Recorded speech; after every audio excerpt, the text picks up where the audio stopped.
నమస్తే అమ్మా. నమస్తే అమ్మా. అమ్మ, అయితే చాలామంది రోజు నిత్య పూజ చేసుకుంటూ ఉంటారు. కొంతమంది పండుగలు వచ్చినా కానీ ఏదైనా స్పెషల్ అకేషన్స్ ఉన్నప్పుడు ఎక్కువ పూలతో ఇంటిని డెకరేట్ చేసుకోవడం, ఎక్కువ దీపాలు పెట్టేయడం, అంటే ఒక ముగ్గులాగా పెట్టేయడం, ఇంటిని బాగా అలంకరించుకోవడం, పండుగలు వచ్చినప్పుడైతే ఎక్కువ ప్రసాదాలు చేయడం, మేము ఇన్ని 11 రకాల ప్రసాదాలు చేసాం, ఇన్ని నైవేద్యాలు పెట్టాము దేవుడికి అని చెప్తూ ఉంటారు. మన సాంప్రదాయాల ప్రకారం, మన పురాణాల ప్రకారం అసలు పూజ అంటే ఏంటమ్మా? సింపుల్గా చేసుకునే పూజ ఏం లేదా? దేవుడికి రోజు నైవేద్యం పెట్టి, రోజు దీపం పెట్టి అలా పూజ పువ్వులతో అలంకరిస్తేనే పూజ, లేకపోతే సాధారణంగా చేసుకునే పూజ ఏమైనా ఉందా? అంటే మన నాగరికత పెరిగే కొద్దీ పూజా విధానం మారుతూ వస్తుంది. మనం ఇప్పుడు చూస్తే ఒక వరలక్ష్మి వ్రతానికి నేను సోషల్ మీడియాలో ఒక వీడియో చూసాను, యూట్యూబ్లో. 1,00,000 రూపాయలు ఖర్చు అయింది నాకు వరలక్ష్మి వ్రతానికి అని చెప్పి విన్నాను నేను. 1,00,000 రూపాయలు ఖర్చు అయింది, ఏంటబ్బా ఇంత ఆర్భాటంగా చేశారా, ఏం చేశారు, పేదవాళ్ళకి ఏమైనా అన్నదానం చేశారా, లేకపోతే వృద్ధాశ్రమంలో వెళ్ళి అన్న దుప్పట్లు వస్త్రదానం చేశారా? వీడియో మొత్తం చూసాను నేను. మేము కూడా చూడాలి కదా అన్ని, ఏం జరుగుతుంది సొసైటీలో అనేది అని చూస్తే అమ్మవారిని కూర్చోబెట్టారు. అమ్మవారి ఆకారం, ఒక 25,000 రూపాయల పట్టు చీర కట్టారు, 1,00,000 రూపాయల నగ వేశారు అమ్మవారికి, వెనక డెకరేషన్. వరలక్ష్మి వ్రతం కదా, నగ కొని అమ్మకు వేశాము, కొత్తది ఒక చిన్న నగ, అది ఒక 50,000-60,000 వేలు అయ్యింది. రిటర్న్ గిఫ్ట్ ప్యాక్, ఇది నాకు 30,000-40,000 వేలు పడ్డాయి. వీళ్ళు కట్టుకోవడానికి కొత్త చీర కావాలి, అదొక 10,000 రూపాయల చీర. వాళ్ళ మేకప్ ఆర్టిస్ట్ వచ్చి మేకప్ వేసినందుకు వాళ్ళకి ఒక 5,000. ఇవి చూసాక ఆశ్చర్యపోయాను. ఇక్కడ భక్తి ఎక్కడ కనిపిస్తోంది? ఒక్క మాట, ఎప్పుడైనా మీరు గమనించండి, పండగ రోజుల్లో ఇప్పుడు మా జనరేషన్కి వస్తే మేము స్నానం చేసి బొట్టు పెట్టుకొని తలకి ముడి ఇప్పేసి కొప్పు కట్టేసి వంటింట్లోకి వచ్చి వంట అయిపోయిన తర్వాత పూజా మందిరంకి వచ్చి చేస్తాం. ఆ రోజు మన ముఖాన్ని అద్దంలో చూసుకుంటే ఎంత అందంగా ఉంటుంది. ఏ మేకప్లు వేయం కదమ్మా. అంటే అమ్మ మీదే ఉంటుంది దృష్టి. అమ్మకి ఇది పెట్టాలి, అమ్మకి ఈ ప్రసాదం పెట్టాలి, ఈ పూజ చేయాలి, ఈ అష్టోత్తరం చదవాలి అనేది. మనము మేకప్లు వేసుకొని అమ్మవారు కూడా గుర్తుపట్టలేనంతగా. ఇప్పుడు రమాదేవి మేకప్ వేసుకొని పూజ చేసింది, రమాదేవి ఎక్కడైనా అమ్మవారు చూడకూడదు కదా. అలా కాకుండా మనము ఎలా పూజ చేయాలి? కలస ఆరాధన, అమ్మవారి ముఖ కవళికని కలసానికి పెట్టాలి. అంతేకాని కొంతమంది ఇళ్లలో చూశాను, పిలిస్తే వెళితే సిలిండర్ పెట్టి దాని మీద ఒక రోలు పెట్టి దాని మీద కలసం పెట్టి చీర కట్టాలని ఈ అలంకరణ చేశారు. సిలిండర్ ఎందుకు పెట్టారు, దాని మీద రోల్ ఎందుకు పెట్టారు, దాని మీద ఒక బిందెను పెట్టి కలసాన్ని పెట్టారు. ఏమంటే చీర కనిపించాలి మొత్తము. ఇక్కడ భక్తి కంటే ఎక్కువ ఆర్భాటం కనిపిస్తుంది. భగవంతుడు ఏం కోరుకుంటాడు? అమ్మ కానీ అయ్య కానీ భక్తిని చూస్తూ ఉంటాడు. మనం ఎంత భక్తిగా పూజ చేస్తున్నాం అనేదే వాళ్ళు చూస్తారు. మనము ఏం చేస్తాం, వంట చేస్తూ ఉంటే విపరీతంగా మాట్లాడేస్తాం. ఇంకొకటి, భోజనాల దగ్గరకు నేను చెప్పలేదు మీకు, భోజనాలు ఆర్డర్ ఇచ్చి తెప్పించాం, అమ్మ కోసం ఇన్ని వెరైటీస్ తెచ్చాం మేము. ఆర్డర్ ఇచ్చి తెప్పించడం ఏంటిది? నీకు ఓపిక లేకపోతే పాయసాన్నం పెట్టు, భక్తితో అమ్మవారికి స్వీకరిస్తుంది. ఎక్కడో వండింది, నువ్వు డబ్బులు ఇచ్చినా నీదే అయినా కూడా అక్కడ వాళ్ళు స్నానం చేశారా లేదా, మౌనంగా అమ్మవారి నామస్మరణ చేస్తూ చేశారా లేదా తెలియదు కదా మనకి. డబ్బులు ఉంది కదా అని చెప్పానని విపరీతంగా పిచ్చి పిచ్చి పువ్వులు అలంకరణకి వాడతారు. పిచ్చి పువ్వులు విపరీతంగా పువ్వుల్ని కొనేయటం, ఆ అలంకరణ విపరీతంగా చేయటం. అలంకరణ చెయ్యాలి, ఎక్కడ చెయ్యాలి? అమ్మవారికి కలసం పెడతాం కదా, భక్తిగా ధాన్యం పోసి కలసం పెట్టాలమ్మా. సిలిండర్ మీద రోల్ పెట్టి కలసం కూర్చోబెట్టడం కాదు. ధాన్యం పోసి, పీఠం పెట్టి ధాన్యం పోసి దాని మీద కలశ స్థాపన చేయాలి. ఇలా చేస్తే మనకి ఏ వరలక్ష్మి వ్రతం కానీ ఏదైనా ప్రత్యేక సత్యనారాయణ స్వామి వ్రతం కానీ ఇలా చేయాలి. ఆ పీఠం వేరేగా ఉంటుంది. అక్కడ మనం ఎవరైనా పూజ చేస్తే ఆధ్యాత్మికత ఉట్టిపడాలి. అంతేకాని దానికి కూడా, ఆ పూజకు కూడా హంగులు ఆర్భాటాలు కనిపించేసి నాకు డబ్బులుంది నేను చేశాను అని రేటింగ్ కోసం చేశారా, వ్యూవర్షిప్ కోసం చేశారా నాకు తెలియదు. పూజ అంటే అమ్మ, నువ్వు ఒక్క పుష్పం పెట్టు భగవంతుడి దగ్గర. ఇప్పుడు అందరికి అంత అలంకరణ చెయ్యాలని ఏమీ మనకెక్కడా లేదు. శాస్త్రం ఏం చెప్పింది అంటే, నువ్వు మట్టి విగ్రహం పెట్టు, ప్రకృతి పరంగా వచ్చిన ఒక్క పుష్పం పెట్టు, ప్రకృతి పరంగా వచ్చింది, ఏ దోషము లేనిది, దోషం అంటనిది ఒక బెల్లం ముక్క ప్రసాదంగా పెట్టు, నువ్వు మట్టి ప్రమిదల్లో దీపారాధన చేయి. భగవంతుడికి తెలియదా మన భక్తి ఏంటిదో, మన చిత్తశుద్ధి ఏంటిదో తెలియదా? అది భక్తి అంటే, అది పూజ అంటే. విపరీతంగా ఇంతింత విగ్రహాలు ఇంట్లో పూజా మందిరంలో ఇంతింత విగ్రహాలు ఎలా పెడతారు? పెట్టకూడదు. అంగుష్టమైన అంటే మన అరచేతిలో ఇట్లా మూస్తే లోపల విగ్రహం ఒదిగిపోవాలి. అంత చిన్న విగ్రహాలను పెట్టి ఆరాధించాలి. ఆలయాల్లో పెట్టినట్టు ఆలయాల్లో పూజ చేసినట్టు మనం చేస్తామా? చేయలేము. ఒక్కటి నేను మిమ్మల్ని క్వశ్చన్ అడుగుతాను. మీరు 6:30, 7కి స్టూడియోకు రావాలి. మీరు స్కిప్ చేసే పని ఏంటిది ఒక్కటి చెప్పండి.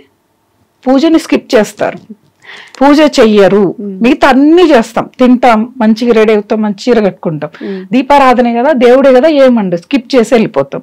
ఇది మన భక్తి. ఇలానా మనం పూజ చేయాల్సింది? ఇవి వదిలే పూజ ఒక అరగంట ముందు లేసి దేవుడి దగ్గర దీపం పెట్టి దండం పెట్టుకొని రోజు చేసే పూజ చేసిరా, అది భక్తి. అంతే. దీపాలు ఎన్ని పెట్టాము మేము? 5 దీపాలు 5 ఒత్తులు వేసాము, కేజీ పెట్టి వెండి కుందులు తెచ్చాము, కేజీ పెట్టి కలశం బిందె తెచ్చాము. అక్కడ భగవంతుడిని బిందెని చూడ్డు.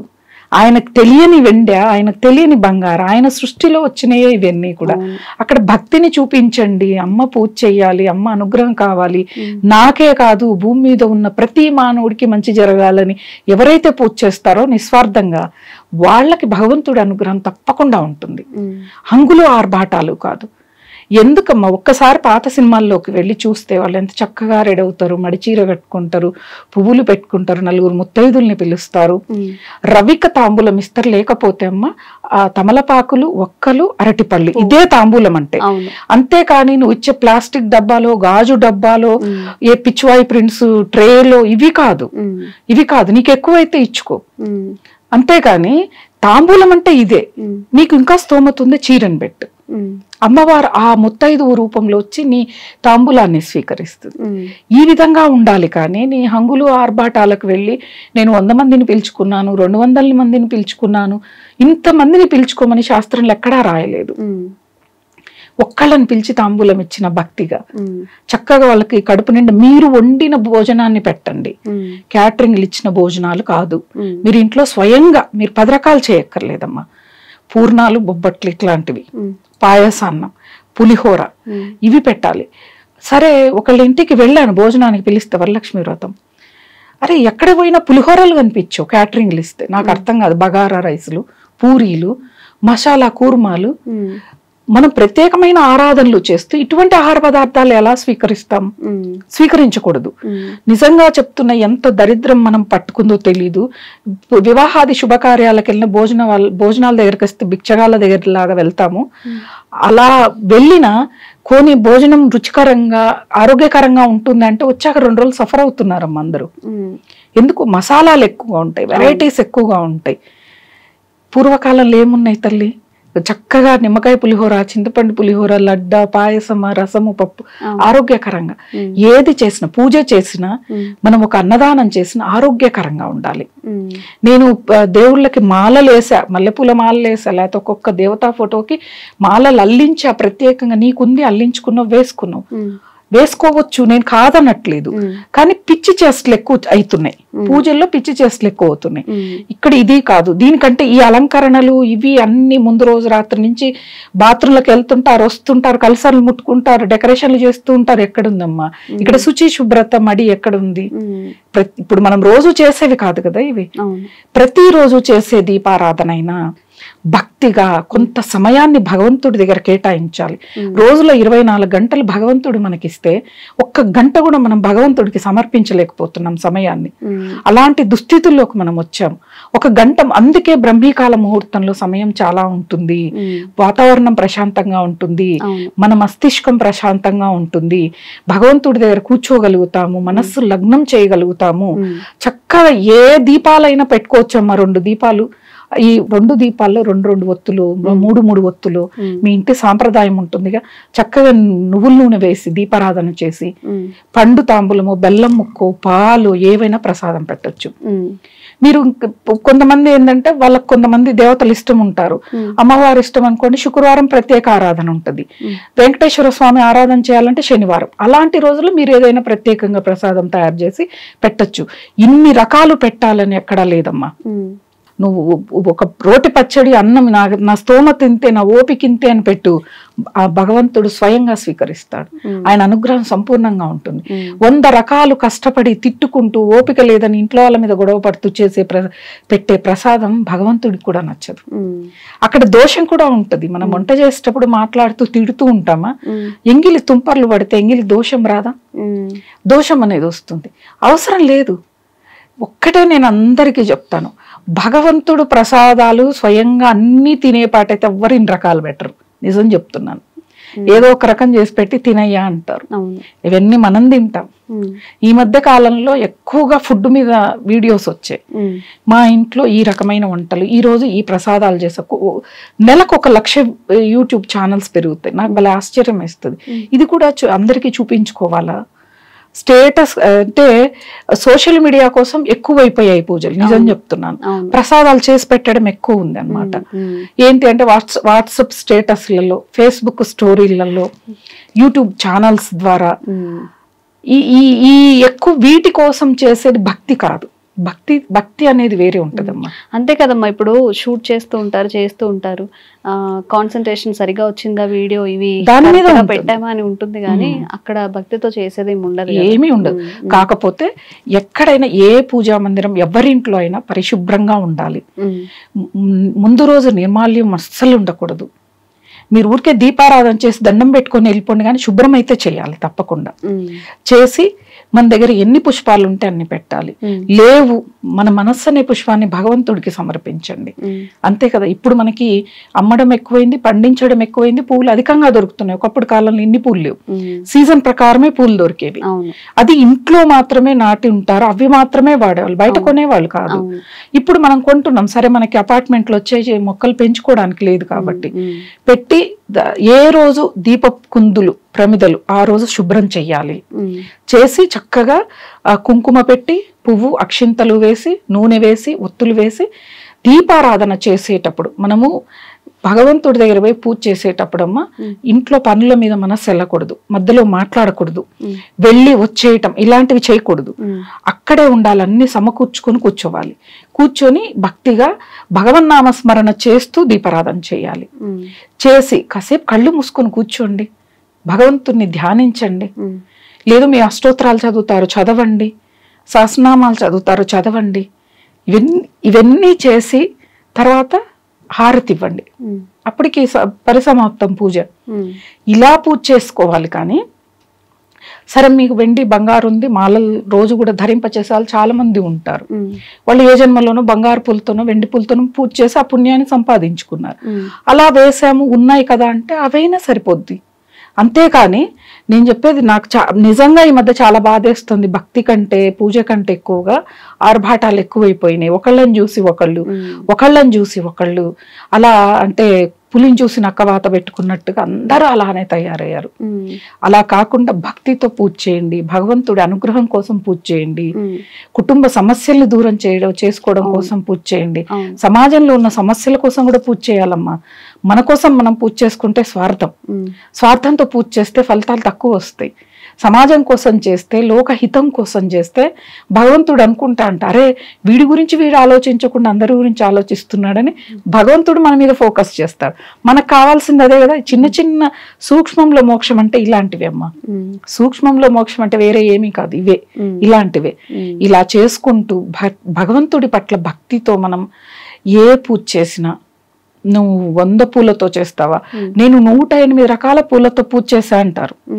మీ ఇంట్లో ఏమన్నా ఉన్నాయా రకాల పూలు తెస్తారు. ఆ పుణ్యం ఎవరికి వెళ్ళిపోయింది? ఇచ్చిన వాళ్ళకి వెళ్ళిపోయింది. నీకేం పని ఉంది? కొంతమంది అసలు అడగకుండా దొంగతనంగా తెచ్చి పూజ చేస్తారు.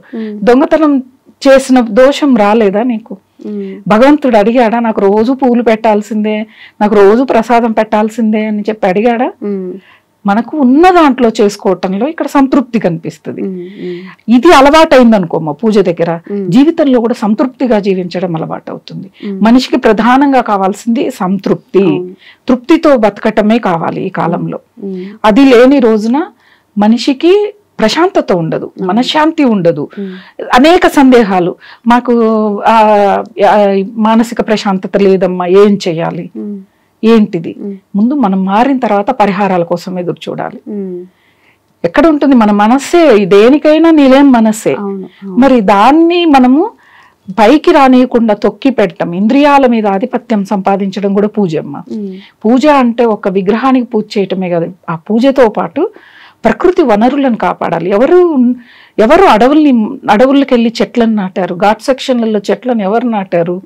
నదుల్ని ఎవరు తీసుకొచ్చారు? మనం ఏమన్నా తయారు చేసామా? అది భగవంతుడు స్వయంగా ప్రకృతి పరంగా మనకు అందించినాయి. వాటిని కాపాడుకోవడం పూజ. పక్కన వాళ్ళతో ఎలా ఉండాలో అలా ఉండటం పూజ. సమస్య వచ్చినప్పుడు మౌనంగా ఉంటూ భగవంతుణ్ణి ప్రార్థించడం పూజ. ప్రతి ఒక్కళ్ళ బాగు కోరటం పూజ. పూజ భక్తి అంటే చాలా ఉన్నాయమ్మా. ఒక్క విగ్రహారాధనే పూజ భక్తి అంటే నేనైతే నా వరకైతే నేను అదొక్కటే నేను మాత్రం చెప్పను. ఎక్కడికి వెళ్ళినా చెప్పేది అన్నిటినీ కాపాడుకుంటూ అందరితో మంచిగా ఉంటూ. అందరితో మంచిగా ఉండడం సాధ్యం కాదు, ప్రయత్నం అయితే చేయాలి. ఎందుకంటే 100 మందిలో మనం 100 మందికి నచ్చాలని లేదు, ఎవరో ఒకరికి మనం చెడ్డోళ్ళం అయ్యి ఉంటాం. ఇవన్నీ కూడా చూసుకుంటూ చేస్తే భక్తి. ఎందుకంటే మరి తపస్సు చేసే ఋషులు వాళ్ళంతా విగ్రహారాధన చేయరుగా, అంటే వాళ్ళ స్థాయి వేరు. వాళ్ళు ఆ స్థాయికి వెళ్ళారు కాబట్టి విగ్రహంతో పని లేదు, భగవంతుని వాళ్ళల్లోనే చూసుకొని వాళ్ళు తపస్సు చేస్తారు. ఆ స్థాయికి మనం వెళ్ళగలిగే సాధన మనం చేయాలి. ఒక పూజ చేస్తున్నామంటే ఏదో రమాదేవి గారు చెప్పారు, లేకపోతే ఇంకొక ఆధ్యాత్మికవేత్త చెప్పారు అందుకని పూజ చేస్తున్నాం, దీపారాధన చేస్తున్నాం అనేది కాదు. పూజ అనేది మన మీద మనకు అవగాహన, అంతర్గత ప్రయాణం అమ్మ. పూజ అంటే అంతర్గత ప్రయాణం. మనం ఎవరము చేయటంలే, బహిర్గతంగా ప్రయాణం చేస్తున్నాం, మనం బయట వరకు చూస్తున్నాం. అంతర్గతంగా ప్రయాణం చేసి మనం ఏంటిది, నేనేంటిది, భగవంతుడు అంటే ఏంటిది, భగవంతుడు ఎక్కడ ఉంటాడు, ముల్లోకాలు ఎక్కడ ఉన్నాయి, అలాగే సప్త సముద్రాలు ఎక్కడ ఉన్నాయి, సప్త సముద్రాలు అంటే ఏంటివి, మొత్తం ఇవన్నీ కూడా తెలుసుకోవాలి తల్లి. ముందు మన సంప్రదాయం గురించి తెలుసుకోవాలి, పురాణాలు చదవాలి, వాటిల్లో ఏం చెప్పారో అది తెలుసుకోవాలి. ఇది పూజ అంటే. ఏదో విగ్రహారాధన ఒక పూజా మందిరంలోనే పూజ కాదు, సాంప్రదాయం గురించి తెలిసి ఉండాలి, పురాణాల గురించి తెలిసి ఉండాలి, జ్ఞానం అనేది సంపాదించాలి, అది పూజ. అమ్మ ఈ మొత్తంలో నాకు ఒక మాట చాలా బాగా నచ్చిందమ్మా. అంటే పువ్వులు లేనప్పుడు నీ మనసునే పువ్వుని పెట్టచ్చు కదా, పుష్పాన్ని పెట్టచ్చు కదా అని. నిజంగా ఎలాంటి హంగులు ఆర్భాటాలు లేకుండా కూడా ఒక 10 నిమిషాలు దేవుడి ముందు కూర్చొని ఒక దీపం వెలిగించి 2 పువ్వులు పెట్టిన పూజ అనేది నాకు చాలా చాలా నచ్చింది. ఇదే అందరికీ కావాలి. అసలు ఏంటి ఇప్పుడు ఇవన్నీ చూసి ఎలా ఉందంటే అలా చేస్తే పూజ ఏమో అనే భ్రమలో కూడా చాలా మంది ఉన్నారు. అలానే చెయ్యాలి అని చాలా చాలా మంచి విషయాలు తెలియజేశారమ్మా. ధన్యవాదాలు. నమస్తే.